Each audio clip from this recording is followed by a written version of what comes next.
E.R. Anderson. I'm the executive director of Charis Circle. Charis Circle is the nonprofit programming arm of Charis Books. Charis Books is the South's oldest independent feminist bookstore. We are delighted to be here tonight in celebration of Between Certain Death and a Possible Future, queer writing on growing up with the AIDS crisis. Between Certain Death and a Possible Future offers crucial stories from the missing generation in AIDS literature and cultural politics. I am really excited about this evening because this is also my generation, a generation that often is not represented in literature or stories about AIDS and HIV. And so this is very meaningful to me as a queer person. I'm also really excited because, as I was just joking in the green room, we have loved the work of Mattilda B. Sycamore since her very early books were published. And this is the first time that we are getting to host her. So she is here tonight in conversation with several contributors to the anthology: Edric Figueroa, Patrick Milian, and Stephen H. Moore. So I'm going to bring up Matilda Bernstein Sycamore first. Matilda is the author most recently of The Freezer Door, a New York Times Editor's Choice, one of Oprah's best LGBTQ books of 2020, and a finalist for the PEN Jean Stein Book Award. Her previous nonfiction title, The End of San Francisco, won a Lambda Literary Award, and her novel, Sketch to See, was one of the NPR's best books of 2018. Sycamore is the author of 2 nonfiction titles and 3 novels, as well as the editor of 5 previous nonfiction anthologies, including Why Are Faggots So Afraid of Faggots, Flaming Challenges to Masculinity, Objectification, and the Desire to Conform, an American Library Association Stonewall Honor book. She lives in Seattle, and her next book, Touching the Art, will be published by Soft Skull in 2023.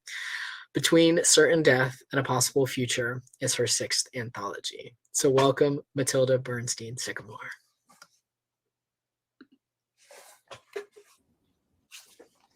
Thank you, E.R., for that beautiful introduction. It's great to be here virtually at Charis tonight in Atlanta. And welcome to everyone joining us from across the country, and who knows, it could be anywhere. So feel free to light up the chat as we're talking. It's always great to know you're here. Tell us where you're joining from. And remember, there's the Ask a Question box that's just sort of, I'll just point to it. It's right here. So if you have any questions at any point, just drop them in that box, and we're gonna have some time for Q&A at the end. Between Certain Death and a Possible Future came about when I realized there was a missing generation in AIDS literature and cultural politics. Usually, we hear about 2 generations. The first, coming of age in the era of gay liberation, and then watching entire circles of friends die of a mysterious illness as the government did nothing to intervene. And now we hear about younger people growing up with effective treatment and prevention available and unable to comprehend the magnitude of the loss. We're told that these 2 generations cannot possibly understand one another and thus remain alienated from both the past and the future. But there's another generation between these 2, one that came of age in the midst of the epidemic with the belief that desire intrinsically led to death and internalized this trauma as part of becoming queer. I'm a part of this generation. We share experiences with both of the more commonly portrayed generations. Maybe we are a bridge between them. This is my 6th anthology, and with every new project, I always start with an open call for submissions that I circulate as widely as possible, so I can bring together the broadest range of perspectives.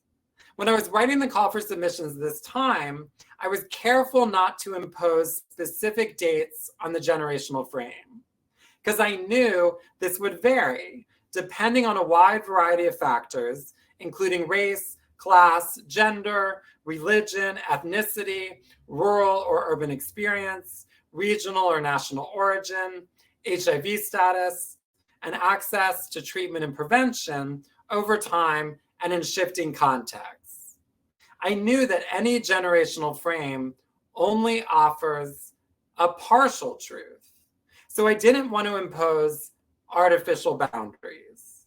I wanted to put out the idea and see who responded. I originally thought of this anthology as including anyone who came of age sexually in the midst of the AIDS crisis before the advent of effective treatment. But one thing that happened as soon as I started reading submissions was that the scope of the book expanded to include some people growing up well after the emergence of protease inhibitors, but still experiencing the feeling of growing up between certain death and a possible future. To me, an anthology is an intervention. My goal is not to create a definitive text to inspire more stories from even more angles, to facilitate even more conversations, to deepen the analysis, to complicate the narratives. As I was working on this anthology, I was flooded by my own memories. So many stories that I'd almost forgotten, hovering at the edge of my awareness. Like when I was 19 and I drove cross country to move to San Francisco.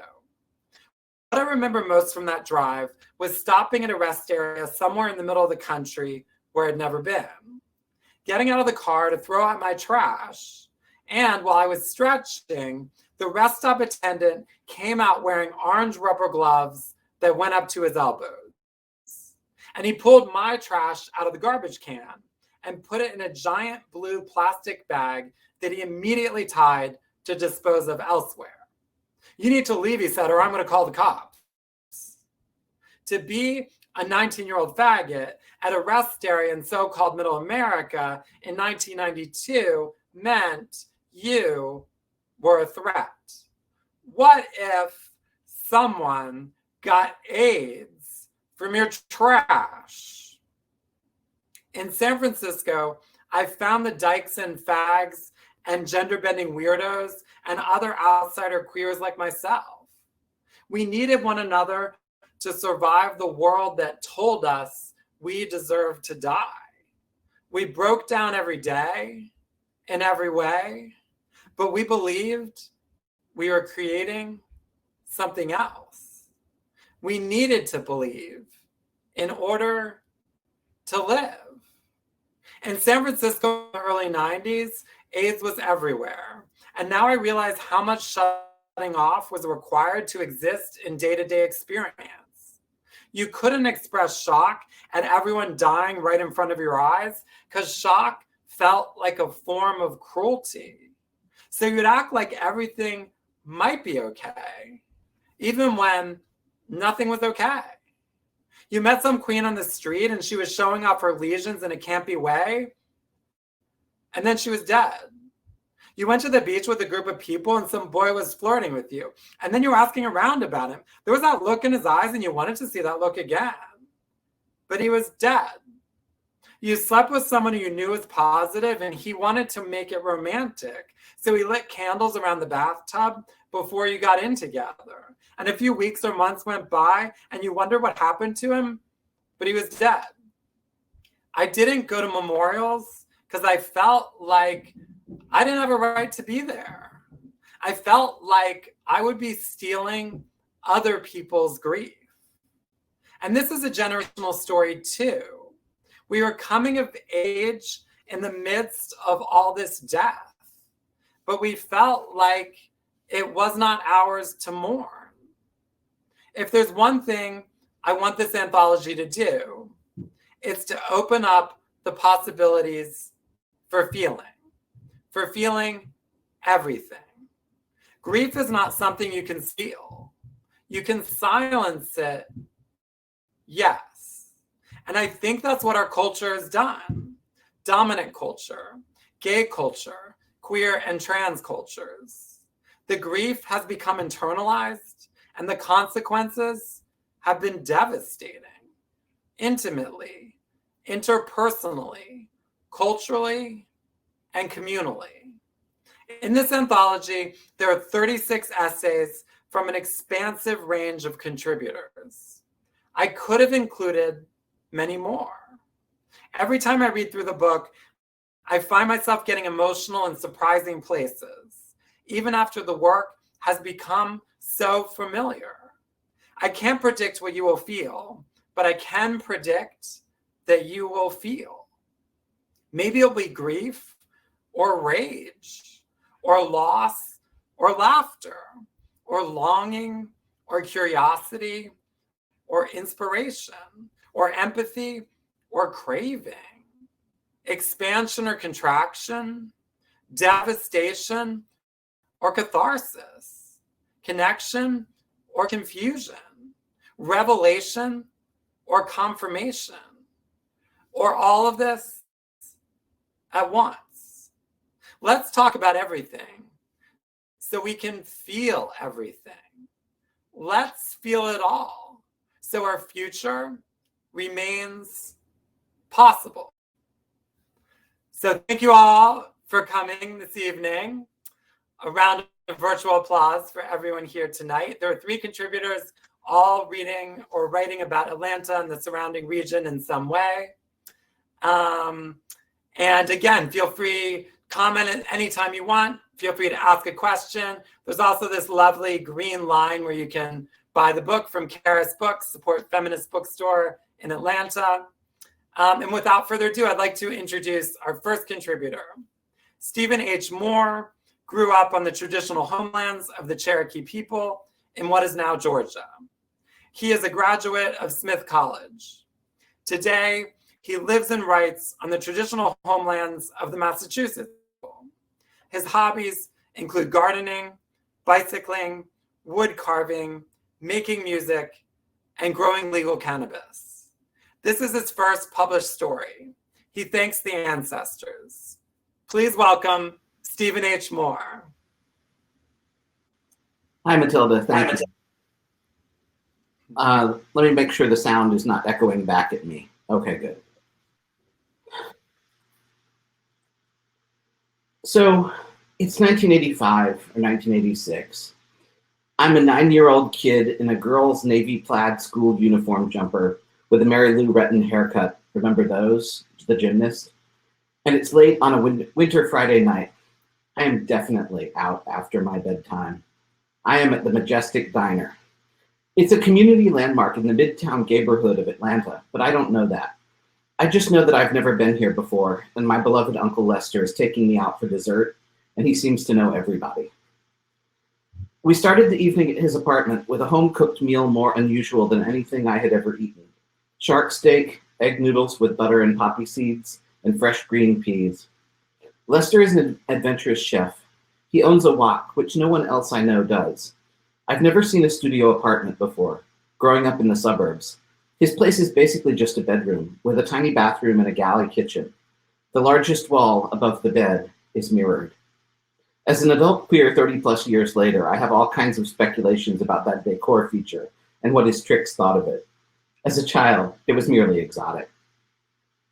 I didn't know Lester was gay. I knew that he was my mother's youngest brother by 3 years, and I knew that he was my friend. And he knew that I wanted to be an astronaut when I grew up, and he wanted to help make that happen. After dinner at his place, we went to the Fernbank Science Center for an evening planetarium show, and then stood in line to look through the observatory telescope in the chilly night air. I remember the cold. I remember that we never made it to the front of the line, and that was how we ended up at the Majestic, looking at the list of pies. I don't remember whether the pie I ate was lemon meringue or coconut or chocolate cream or pecan. What I do recall is how friendly he was with the waitress, like he was a regular. What I do remember is that my dinner was too rich for my little kid's stomach, and that after I got home, I threw up in my bed and was too ashamed to wake up my parents to change the sheets. What I do remember is that the night at the Majestic Diner was the last time I saw Lester alive. Within a few months, I knew that Lester was sick with what my parents called pneumonia, that he was in the hospital in Columbus where my grandparents lived. I remember my mother and her other brother meeting up to make the 2-hour drive together while I stayed overnight at my friends' houses. I don't remember how long he was in the hospital. I remember my father pulled my sisters and me out of school in the middle of the day and started the long drive to Columbus. We were halfway down the road to my grandparents' house before he told us that Lester had died and we were going to his funeral. I had never seen a dead body before. I just remember looking into the casket like the adults told me to do, and how beautiful Lester was in his good suit, and how I cried until I couldn't cry anymore. I don't remember how many days of school I missed for the funeral, but when I returned, the other kids taunted me about how my uncle had been a faggot. At the time, I didn't know what that word meant except that it was bad. I just knew, in my grade school innocence, that there was no way Lester was a monster. I didn't know then, but I know now, that someone at my private school, run by God-fearing women of the religious right, must have explained Lester's death from AIDS to them, and probably said that it was God's judgment on homosexuals. Years later, I tell my therapist the story about my classmates taunting me, and her face falls in horror. For me, that story is just the wallpaper of my life. It's normal, like the way I've been a feminist since I was 7 or 8. It's normal, like the corporal punishment that my father called godly discipline, because the Bible said that to spare the rod was to spoil a child. It's normal, like the fact that I was a girl child too smart for my own good. It's normal, like the fact that whenever I told an authority figure no, I ended up on the receiving end of a belt or a switch to the ass. Somehow, against all likelihood, I survived. I made it out of the South, got higher education, lived to come out as non-binary, and transitioned to the queer male life I live today. At the same time, some part of me will always be 8 or 9 years old, standing in the cold outside the planetarium in Atlanta, waiting to look through the telescope at a faraway star. And some other part of me will always be a child, standing at Lester's open casket, unable to stop crying.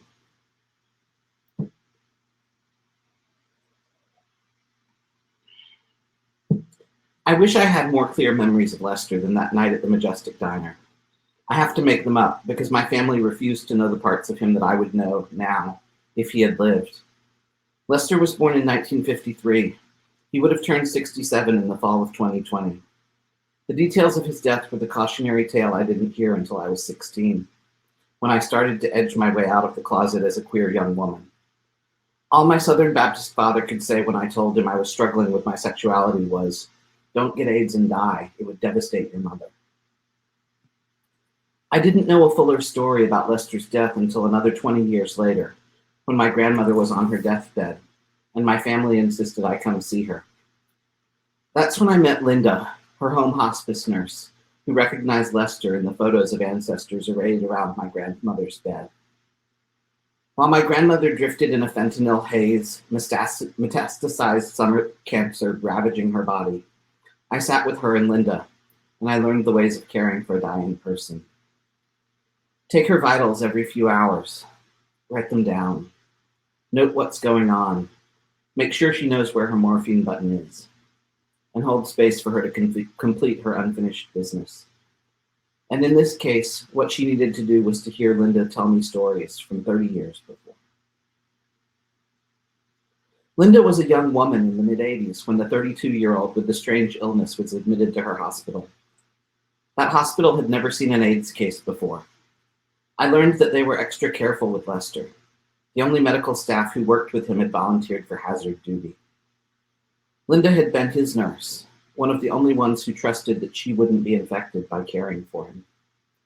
She told me that they put Lester in a ward with a separate negative pressure ventilation system, just to be safe. But I knew that meant it was an isolation ward. No one could go in who wasn't willing to take the risk, even though HIV isn't an airborne virus. I don't know whether family members were allowed in to keep him company, to hug him and make his last days as comfortable as possible. I don't know whether his gay friends were allowed to visit from Atlanta, assuming they could make the 2-hour drive south from the city. Maybe only family visitors were allowed. Maybe no one was allowed into that isolation ward until the very end. I can't ask my mom or her homophobic brother, so I can only speculate. I do know that when I went to that funeral as a child, it wasn't in a church. The Southern Baptist theology my family believes in says that the wages of sin is death, and I don't remember the details of the funeral sermon from 30 plus years ago. But I do know that my grandmother held on past the time I had to go back to my job, and that I am bitterly glad not to have been at her funeral. Apparently, after her death, the preacher delivered a hellfire and brimstone salvation sermon to all the mourners. Was that the kind of sermon preached at Lester's funeral? I may never know. I have no pictures of Lester, other than his high school senior portrait. There may be some decaying VHS tapes somewhere of him at family events, but if so, they're in the possession of his homophobic brother. I know he liked to cook. I've inherited his wok and his artisan-made traditional wooden biscuit-making bowl. I still use both of them. I know he had a motorcycle and a vinyl rain suit trimmed with blue and white, and fingerless leather gloves. His fashion sense included cufflinks, which I have some of. The rain suit has long since fallen apart, but his leather fingerless gloves are in one of my storage boxes. They're 3 sizes too large for my hands, but they tell me something about the adulthood of a man I never knew in his fullness. Thank you.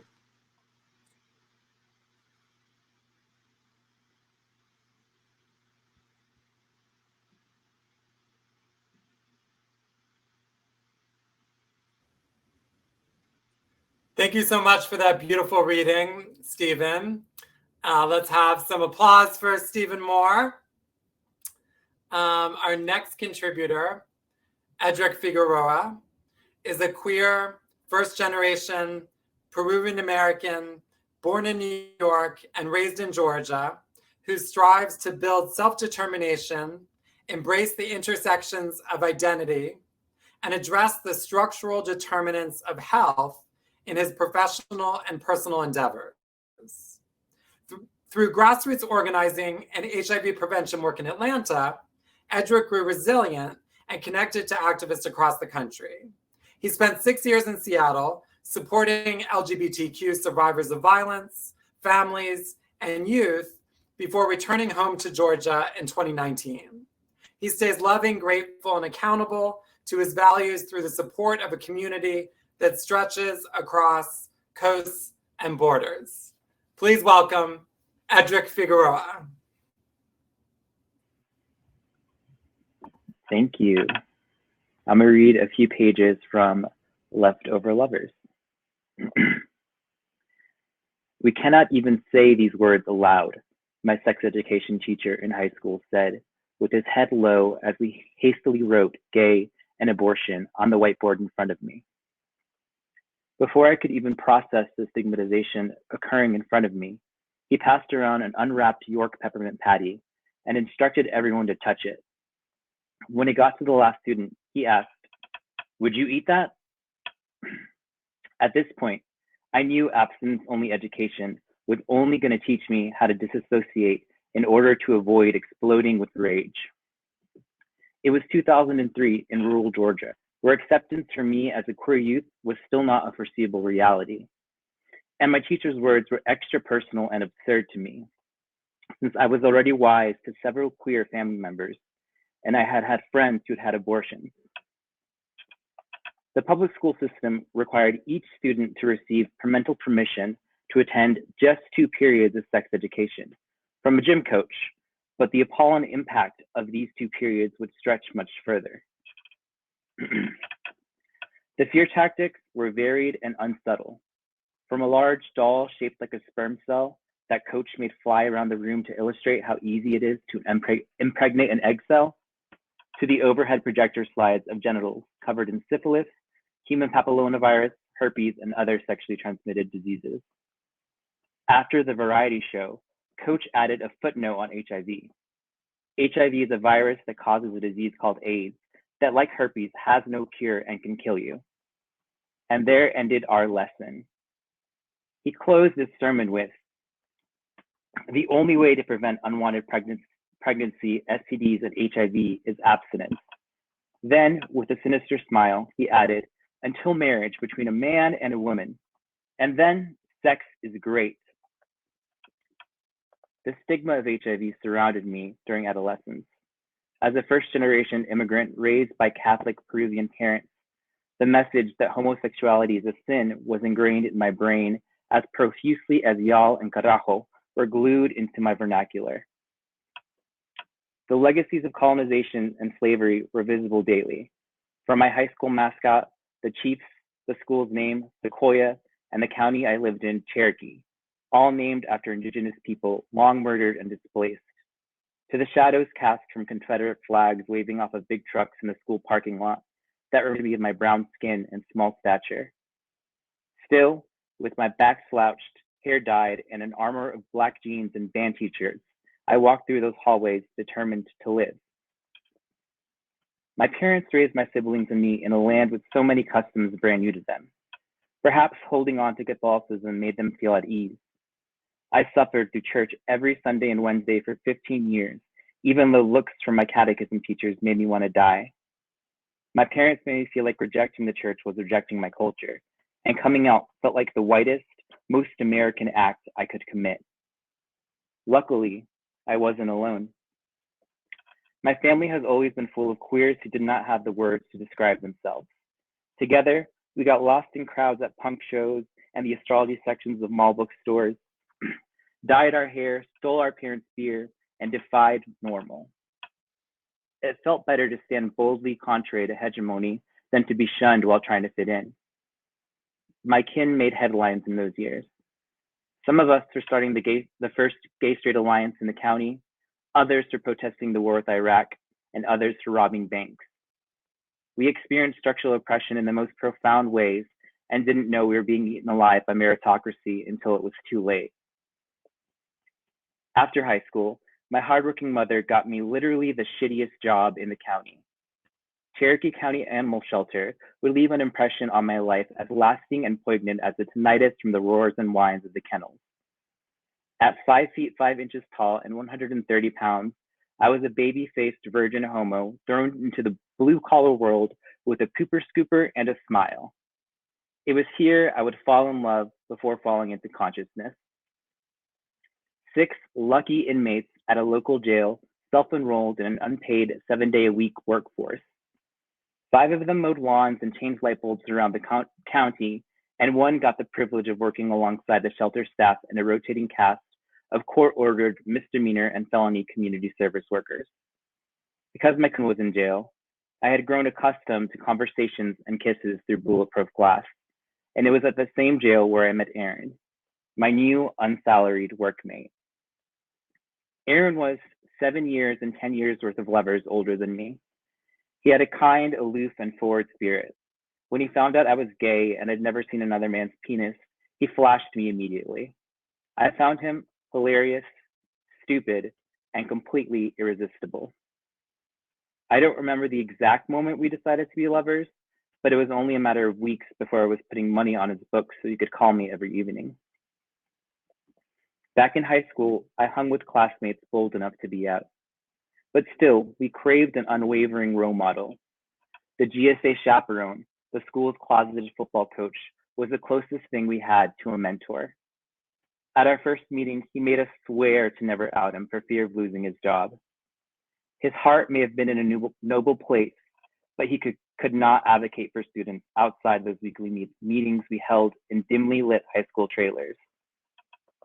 As those 4 years went by, we were shoved into lockers and harassed by other students and or teachers, and only a handful of queers left that school with diplomas. Structural oppression created impossible conditions for us to navigate as queer brown youth. In the end, we were just trying to survive. Variations of don't sit with, don't touch, or don't get near that kid because you'll catch AIDS were shared as often as that's so gay in my high school cafeteria. Abstinence-only education asserting that sex outside of heterosexual marriage was dangerous and perverted made queer youth the targets of those hateful jests. The false tropes about AIDS and gays kept students and teachers alike in self-defeating closets, teetering on seesaws of self-loathing and complacency. Maybe that's why I threw myself at the very first man who flashed me his dick. 5 days a week, I drove the shelter van and picked Aaron up and dropped him off through barbed wire fences at the jail. I acted like my heart didn't break every time I saw him exit the van for a pat down. When he would call me on the phone, I would hide in the bathroom or lock my bedroom door and press 1 to accept the call so we could have those 20-minute max conversations in secret. We both knew what was going to happen the second we were alone. I had no idea what I was doing. I felt like my only option was to trust him and anything I could find on my limited broadband internet about gay sex. I walked into Walmart, grabbed the bottle of lubricant I saw, hid it in my county issue jacket, and walked right back out of the store because I could not risk anyone I knew seeing me buy such a thing. The very first time I had sex, it was with liberated KY jelly, the heating kind. Ouch. On a gray break room couch in a building that could not shake the smell of cat piss and bleach. I had brought condoms, but before I could unwrap one, Aaron quickly stepped in to say, "Condoms leave evidence, and it feels so much better without them." I hesitated, but the excitement of the moment outweighed any fear of HIV. Sex was painful, a little bloody, and quick. I got through it with deep breaths, pushing the images of bacterial infections and incurable diseases out of my mind. He finished while still inside me and told me that the pain, blood, and anxiousness were all normal for the first time. The mix of semen and KY jelly burned my insides as they made their way out, and I wondered, did I just shorten my life? Was this pleasure worth the pain and worry? One thing was certain.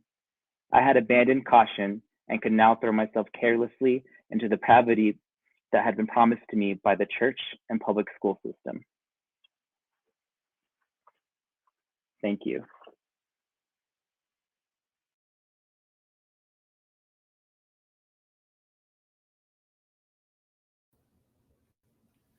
Thank you, Edric, for that beautiful reading. Let's have a round of virtual applause for Edric Figueroa. Our next reader, Patrick Milian, lives and writes in Seattle. He teaches writing and literature at Green River College and is the author of the chapbook Pornographies. His poems and essays have appeared in the Denver Quarterly, 14 Hills, Mid-American Review, and Poetry. His book, The Unquiet Country, a collaborative project with the composer Emerson Eads, is forthcoming from Entre Rios Books. Please welcome Patrick Milian. Thank you so much, Matilda, and thank you to Edric and Stephen. Those were wow. I'm over here feeling everything, and now I need to pull it together and read for you guys. So thank you all for being here. I'll read a few pages from my essay, Undead Disco. I was 23 and a year into a relationship with a white man in his late 40s when I was diagnosed HIV positive. He and I had met during a stifling summer in Atlanta at a gay 12-step meeting. I'd been sober and in AA for a few years by that point, but I'd only recently moved to Georgia and intentionally sought out gay meetings to make friends and find dates. Most of the men I met were twice my age or older, and most had also been affected by HIV and AIDS, whether they were positive themselves or told stories about the friends and lovers they'd lost. These spaces were where I first encountered HIV/AIDS in a more direct capacity. But even then, it was something spoken about in the past tense, in someone's rock bottom during a share, or marked by the slow limp of someone's leg muscles atrophied by AZT. Like the drinking and the drugs, though, HIV/AIDS seemed like something that had happened, and living with the virus was part of cleaning up the wreckage of the past, as the AA slogan puts it. I had already gotten sober, already done the work of the 12 steps.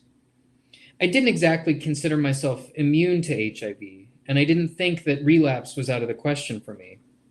But I had imagined a parallelism between HIV and active addiction. They were in the past, not my present. Plus, I felt fine. That wasn't how I put it to my partner, though. Instead, I lied and told him I had tested negative just a few months before meeting him. As confident as I was in my own status, a completely false confidence, considering how I had actually never been tested in my life, I wasn't so confident in his. We had one conversation toward the beginning of our relationship to this effect, but he reassured me that he knew he was negative. Maybe because he belonged to the same generation of gay men I had come to associate with AIDS. Maybe because he was only a few months sober and still liable to be dealing with the consequences of his drinking and using. Or maybe, and most likely, because I had so straightforwardly lied to him. I assumed he was lying too. I didn't trust him as far as unprotected sex went. The change, though, didn't come with a conversation, but with a blowjob. One afternoon in early September, I was moving into a new apartment and my partner was helping. On a twin-sized bed I'd bought at the flea market, in a bedroom where he'd just smashed a palmetto bug with my shoe, he went down on me and efficiently brought me to orgasm. For the first time, he swallowed my cum.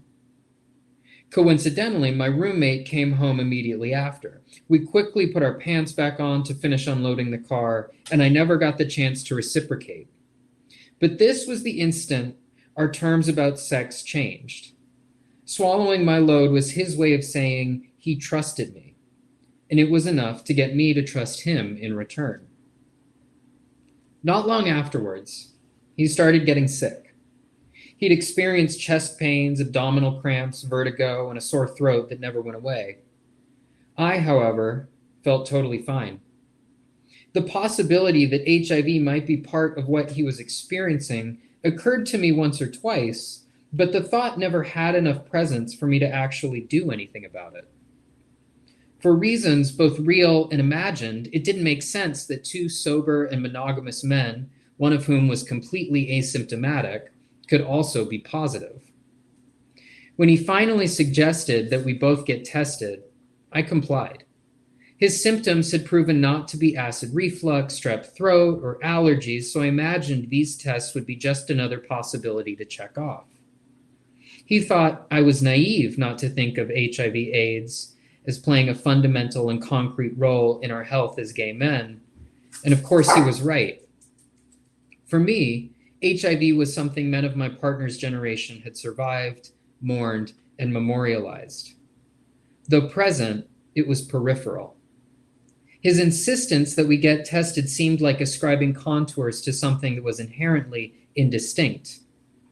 We, I believed, had passed through the haze of AIDS. We weren't supposed to come up against it. But we both tested positive. And after another round of tests, I found out there were only 196 CD4 cells in each cubic millimeter of my blood. That means I wasn't diagnosed just HIV positive, but with AIDS. The virus sharpened from a historical abstraction into a reality. Blood tests, prescriptions, side effects, the healthcare system, telling my mom, and the tearful screaming between my partner and me. His results showed a few hundred more CD4 cells than mine. And even though it's not like these cells count down from 1,000 to 0 at a steady rate, having more made him sure that I contracted the virus first and passed it on to him. In light of my dishonesty at the beginning of our relationship, I was quick to believe the same. I took on that blame, compounding my own guilt and shame without questioning to what degree he might have been dishonest himself. I saw my body as more than unwell, but as dangerous. Medical professionals tried to narrate my condition for me, but that narrative, in which timelines are messy and consequences are delayed, is flimsy compared to the massive self-hate and anger that amasses between two people suddenly sick, locked in a domesticity gone toxic. In the absence of a clear sequence of events with which we could ascribe blame, and for what, we scrambled to create one ourselves. Still unwilling to admit I had lied or to interrogate his claims, I offered a storyline that could at least simplify the terms of our relationship. In this plausible fiction, I became infected in 2011, before the virus would have shown up on a blood test. But still, I ignorantly and despicably gave it to a man I said I loved, a man who had managed to live through the crisis of the 80s and 90s, only to find himself betrayed by the young person, the ungrateful brat he was taking care of emotionally and financially. It's an ugly story, one in which the villain not only takes on the disease and the disgrace of having given HIV to his sugar daddy, but he also takes on an entire generation's trauma and is singled out as the personification of an epidemic. Although I knew the pieces of the story were guessed at, if not wholly fabricated, the culpability I took on felt very factual. For him and for myself, I was the crystallization of infirmity, ignorance, and death. Although the tension between us lessened and the hate he felt for me dulled, it never really dissipated. Neither did my dishonesty, for that matter, since I never told him the truth about not knowing my status in the first place. Instead, it all changed shape, such that we became mutually imbricated in an angry entanglement that lasted several more years. A formless shame had materialized in each one of us, along with our diagnosis. For him, I gave shape to that shame. For me, the story I told, and that he would tell back to me, gave it shape. Internalizing someone else's pain by being complicit in a particular version of events was easier for me than dealing with my own humiliation and confronting my own lies. In a different sequence of events, he and I tell the truth completely.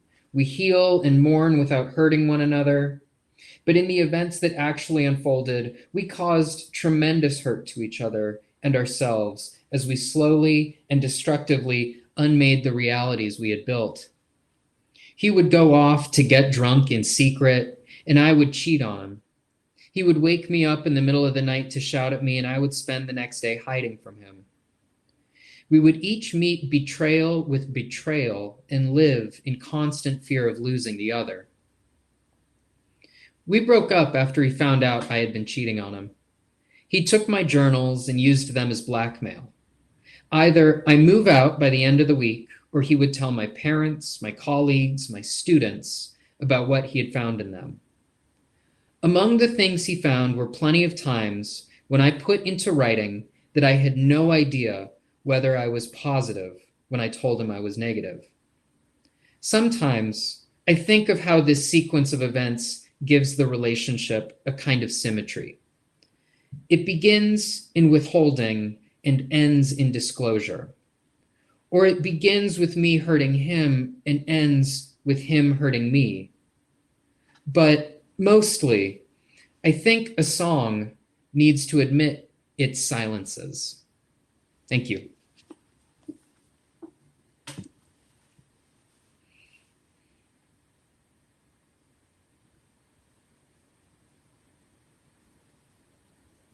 Thank you, Patrick, for that beautiful reading. Let's have a round of virtual applause for Patrick Milian.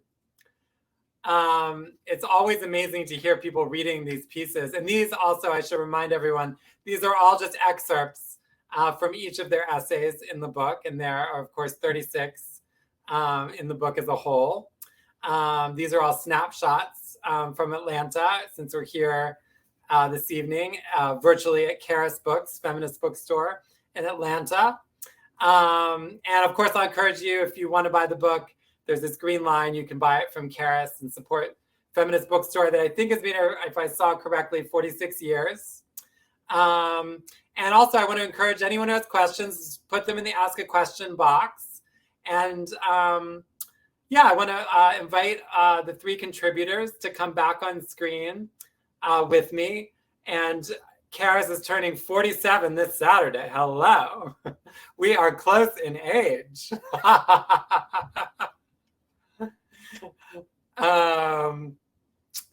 And welcome back, Edric and Patrick, and Stephen, whenever you have a moment, please feel free to join us on screen. Perfect. Here we all are. I love it. Well, I just want to say again, those were beautiful readings. And it's great to be here this evening with all of you. And one thing I was thinking about as you were all reading is that all of your pieces in some ways are talking about the legacy of shame and of stigma in queer relationships, and how this, whether spoken or unspoken, was part of your formation in certain ways and perhaps continues to be. And I wonder if any of you want to talk more about that legacy.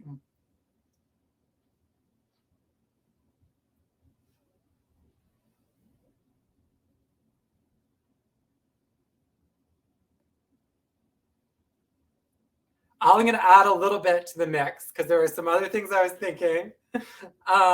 So in terms of this, this intergenerational, because also the relationships you're talking about are intergenerational in certain ways, right?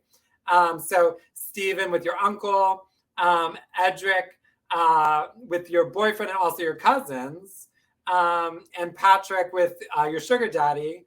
And I wondered if any of you wanted to talk about the ways that kinship and dating and sex and intimacy and trust and connection are all complicated by HIV and AIDS, both historically and in the present. I wonder if any of you want to speak to that legacy. And there's no pressure at all, of course, but if you have something to say, just let me know.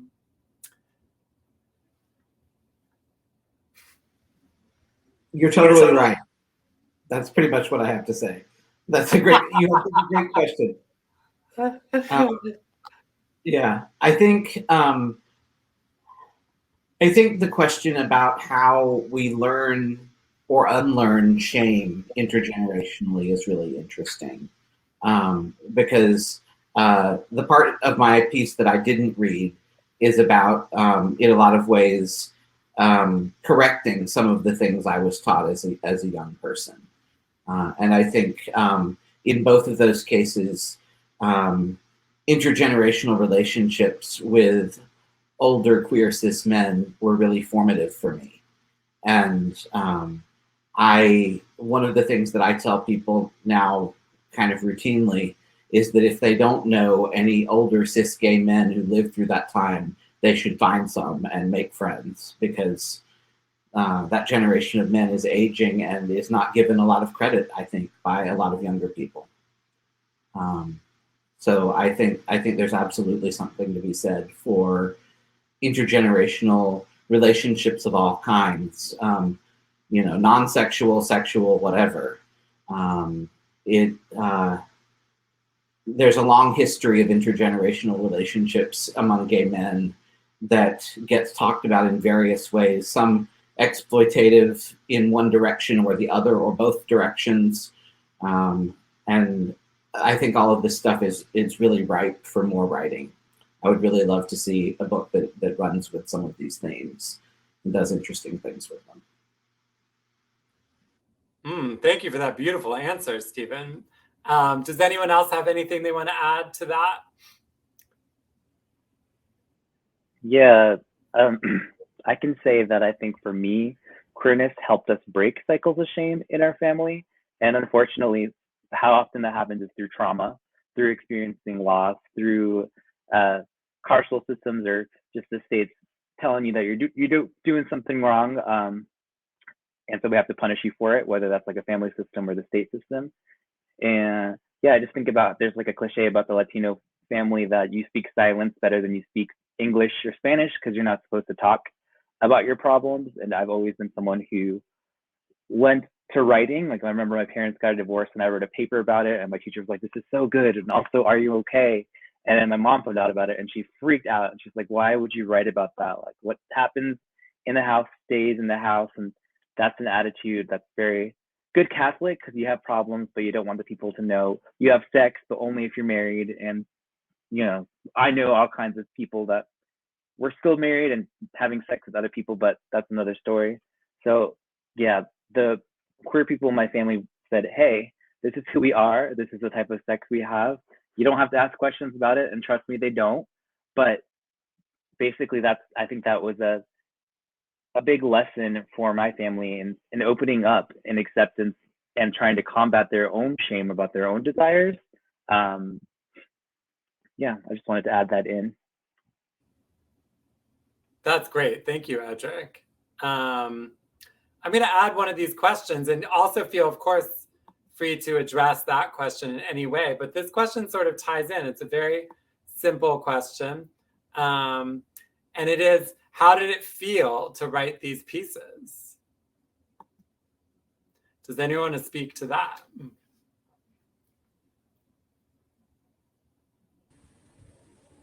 I can speak to that one, especially after those last two answers, which were so like insightful and brilliant. I was like, I don't have anything to contribute, but this one I can contribute to. I had feelings. Writing my piece, the first draft that I submitted was great fun, and I got to like think some thoughts and sort of, you know, it was easy and it was great and I enjoyed it, and I sent it off to Matilda feeling like I had put together something very intelligent. And Matilda, you sent it back and you said, I'd love to accept this piece if you're willing to consider these changes. And the changes were so, oh, there's my dog. I knew that would happen. The changes were so extensive that, of course, my first thought was like, well, why did she accept it in the first place if she wants me to rewrite the whole thing? But then there were moments. I remember there was one comment you made. It was like, you are writing about your relationship with this person as if you knew how it would end from the beginning. And we need to get the whole story. And it was like, I've never told that story to anyone in any way. And I came this close to just withdrawing the essay and saying like, nope, I don't have the language for it. But it was harrowing, you know, because I had to like confront a lot of this shame and a lot of this stuff that I'd been carrying around and not finding a shape for. And I was finally challenged to do it. And it was exhausting. It was frustrating, but it was so unbelievably liberating to finally find language for these stories. So that was how I felt writing it. Oh, that's incredible. Thank you. It's making me ready to cry. Especially since immediately when I received your piece, I was so blown away by the writing itself. And it's so great to hear that the process felt liberating in that way. And I'm actually going to add this other question in. So either if you want to talk about what did it feel like to write the piece, or the question that ties in, whoops, my little box is not showing up. Let me open it up. There we go. Is also, so two questions. One is, how did it feel to write about this piece? But also, I'm interested in hearing more about the collaborative editing process, which Patrick just spoke to. Matilda, Edric, Patrick, and Stephen, if any of you would like to share, what was the editing process like for you while you were finishing the pieces together? So yeah, does anyone have anything they want to add about either of those two questions?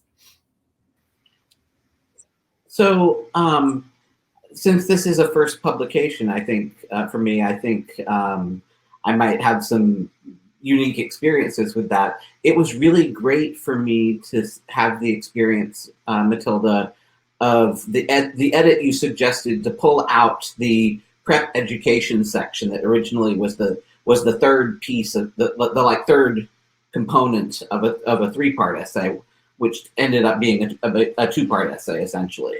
I was really it felt like you knew the piece that I was trying to get out inside what the draft I sent you, and that you were able to ask questions that helped me make it better so that the work in the end was my own. But you also did a pretty substantial rewrite of one section that was very helpful, and I appreciated your effort on that.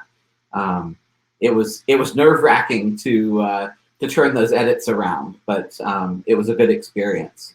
Thank you. Oh, that's amazing. Thank you so much. Does anyone else have anything they want to add about either of those two questions, about what it felt like to write the piece or the editing process itself?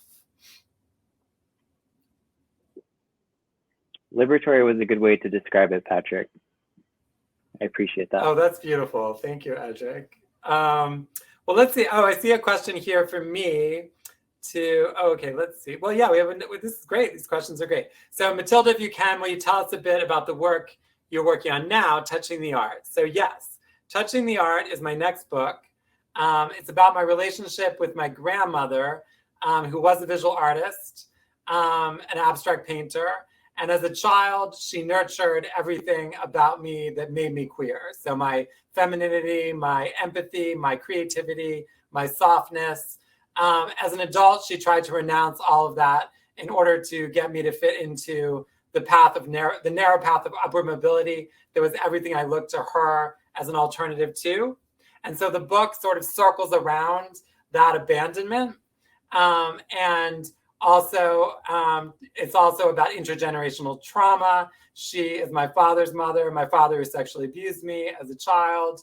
And she, like everyone else in my birth family, supported him and not me when I confronted him. So there's that legacy. There's also the legacy that she was a part of as an artist, which is the legacy of, she's not an abstract expressionist, but she's of that same generation. So I look into that legacy, the legacy of these abstract artists in 1950s, 1960s, especially women artists, trying to express themselves in a different way in against the specter of World War II and nuclear annihilation. And then I also is about the legacy of Jewish assimilation in Baltimore, which is where she's from, and that path of upward mobility and white flight and disinvestment, which doomed Baltimore for decades. And so it kind of circles around all of these things and becomes about the creative process itself and what art can and cannot provide. So, oh, and it comes out in 2023. It'll be published by Soft Skull Press in 2023. The 5th draft is polished and has been sent to them. So we'll see what happens next. I usually have like at least 10 drafts. So yeah, so thanks for asking that question. Okay, here's a question. What would this book or similar books about HIV/AIDS have meant to you if you had read it as a teenager or young person? What books about HIV/AIDS have been important to you? Wow, great question. So does anyone want to speak to either of those parts? What would this book or similar book have meant to you if you had read it as a teenager? That's one question. And also, what books about HIV and AIDS have been important to you?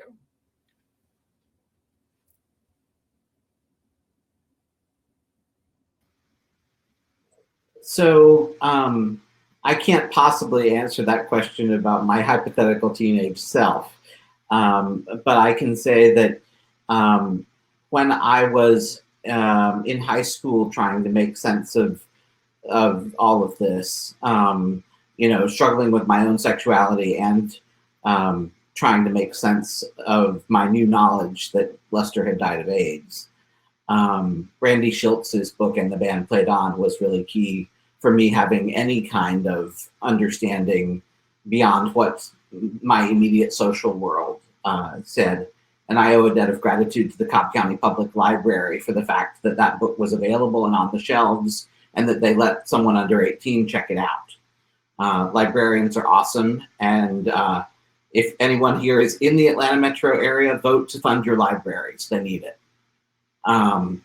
But I found the book that I want to read and keep trying to get to read is Sarah Schulman's recent book on the history of ACT UP New York, which is a big, thick doorstop of a book. And every time I pick it up and open it to the middle of it, I'm like, damn it, I need to get around to reading this thing front to back. And I just can't quite do it yet for trauma. Yes, for trauma reasons. It's too much. It's too much all at once for me to make sense of people whose activism really formed the basis of what I think it is to be queer for me. And I feel really grateful to people who are now beginning to document the mid 80s in all its like pain and beauty at the same time. That's beautiful. Thank you. Does anyone else want to speak to either what this book would have meant, or a book like this as a teenager, or to other books about HIV and AIDS? I'll actually speak to books about HIV and AIDS that have impacted me. One book, Life Sentences by Thomas Avena, which is also an anthology, came out in the 90s, writers and artists responding to AIDS.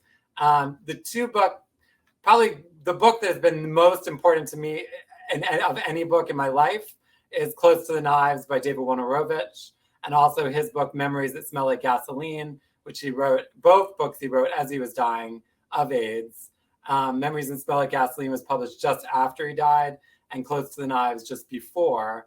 Jill Quadros, City of God is another book. David Feinberg, Queer and Loathing. There was a time for me, like in the 90s, when I was just any book that came out, because there was this moment in publishing when, publishing decided for a decade, publishing wasn't really publishing about HIV or AIDS, especially mainstream publishing. Then there was a moment where corporate publishing was like, oh, this is a market, we'll do it. And that was brief. It was like 10 years, and then it closed, right? Now the doors are opening again. But that period, I feel like there's such a wealth. Rebecca Brown's Gifts of the Body, I think it's like stunning. It's like a stunning work on every level.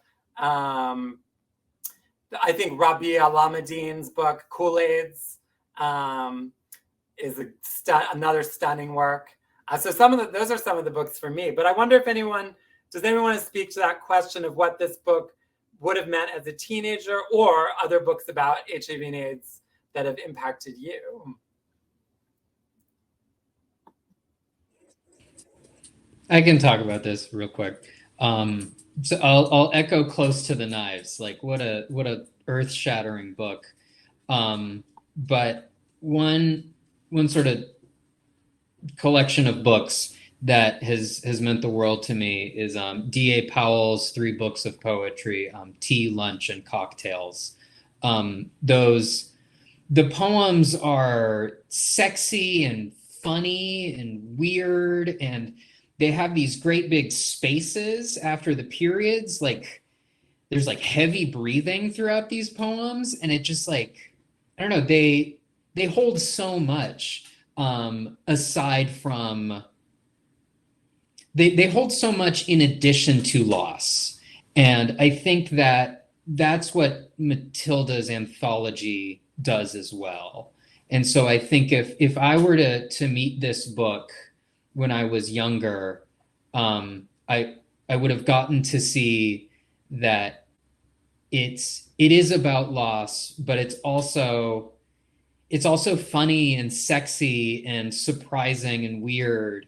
And I think that would have been really powerful for me to get to inherit all of that history, not just the history of grief and shame. So, yeah. Oh, that's beautiful. Thank you, Patrick. Does anyone else have anything? Or wait, I see we have 2 questions. Let's just take a look here. I know we're getting close to the time. So here's a question actually for Patrick, in case you want to answer this one. How has your view of AIDS changed from the possible denial of having passed through the haze of AIDS to having to confront it directly after learning your status? That's a big question, which is also, of course, addressed beautifully in the piece. But do you have anything you want to add about that, Patrick?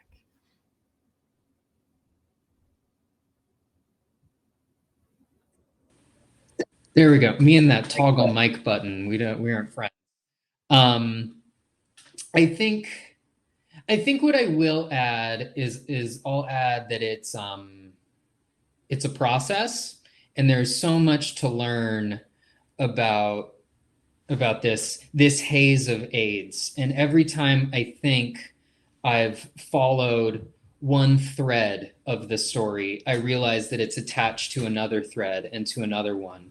And I think that's another thing that's so wonderful about this anthology is it turns out that these histories are so much more varied and layered than I ever thought. And so I really thought like, okay, well, I'm positive now. So clearly I have this new sort of like insight into what it means to be positive. But it turns out like, no, there is this community that I'm welcomed into, but there are so many voices that I have the privilege of listening to now.